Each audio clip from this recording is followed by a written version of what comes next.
우리가 흔히 이건 무조건 좋다, 이건 절대 나쁘다라고 믿는 것들이 있죠. 그런데 그 믿음이 어떤 사람에게는 약이지만 다른 사람에게는 독이 될 수도 있다면 어떨까요? 오늘은 이럴 수도 저럴 수도 있다를 바탕으로 절대를 조금 의심해보자는 이야기를 들려드리려 합니다. 얼마 전 흥미로운 이야기를 하나 들었습니다. 유산균이 암 환자에게는 오히려 해가 될 수 있다. 처음엔 저도 반신반의했습니다. 유산균은 그냥 건강에 좋은 것으로만 알고 있었거든요. 그런데 찾아보니 근거가 전혀 없는 말이 아니었습니다. 항암 치료를 받는 환자들은 백혈구가 줄고 면역력이 크게 떨어져 있는 경우가 많습니다. 이때 살아있는 균을 넣는 유산균을 고용량으로 먹으면 드물지만 혈류 감염 같은 부작용이 보고된 바 있습니다. 면역이 정상인 사람에게는 도움이 되던 것이 심하게 면역이 약해진 사람에게는 위험 요인이 될 수 있는 거죠. 여기서 우리가 하나 기억할 만한 문장이 나옵니다. 약과 독의 차이 중 하나는 용량이다. 조금이면 치료제가 되고 조금만 넘어가면 해로운 것이 됩니다. 절대적으로 좋은 것도 절대적으로 나쁜 것도 없습니다. 이 원칙은 동물병원에서도 자주 보게 됩니다. 예를 들어 오메가3 같은 필수지 방사는 일반적으로는 반려동물 피부 건강에 도움이 됩니다. 그런데 어떤 반려견에게는 이게 오히려 피부 트러블을 악화시키기도 합니다.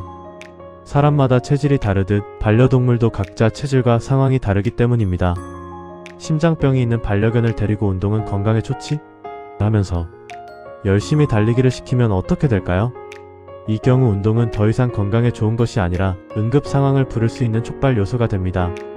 누구에게는 처방이 되는 것이 다른 누구에게는 위기가 됩니다.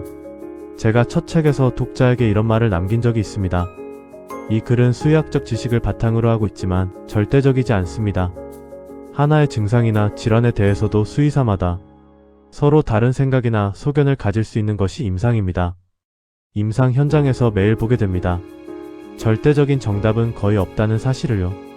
이 이야기는 건강에만 해당되지 않습니다. 요즘 유튜브에서 성공한 사람들의 이야기가 정말 많죠. 이렇게 하면 10만, 100만 구독자 됩니다. 이렇게 해야 성공합니다. 그 방식을 아무 생각 없이 따라하면 어떻게 될까요? 유튜브가 그 사람에게는 딱 맞는 무대였을 수 있습니다.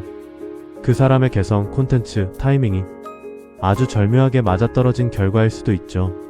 하지만 그게 나에게도 똑같이 작동한다는 보장은 없습니다. 그 사람이 말하는 성공 공식도 사실은 특정 조건에서만 유효했던 하나의 경우일 뿐입니다. 그래서 저는 다른 사람의 성공기는 정답이 아니라 나에게 맞는 방식을 찾기 위한 레퍼런스라고 생각합니다. 작가로서 글을 쓸 때도 마찬가지입니다. 하나의 문장이 어떤 독자에게는 오래 기억에 남는 문장이 되기도 합니다. 그런데 또 다른 독자에게는 좀 공허한 소리 같네 하고 지나갈 수도 있습니다. 같은 말인데도 누가 듣는지 어떤 상황에서 듣는지에 따라 전혀 다르게 작동합니다. 그렇다면 우리는 어떻게 해야 할까요? 저는 두 가지를 제안하고 싶습니다. 첫째, 나를 먼저 알아야 한다.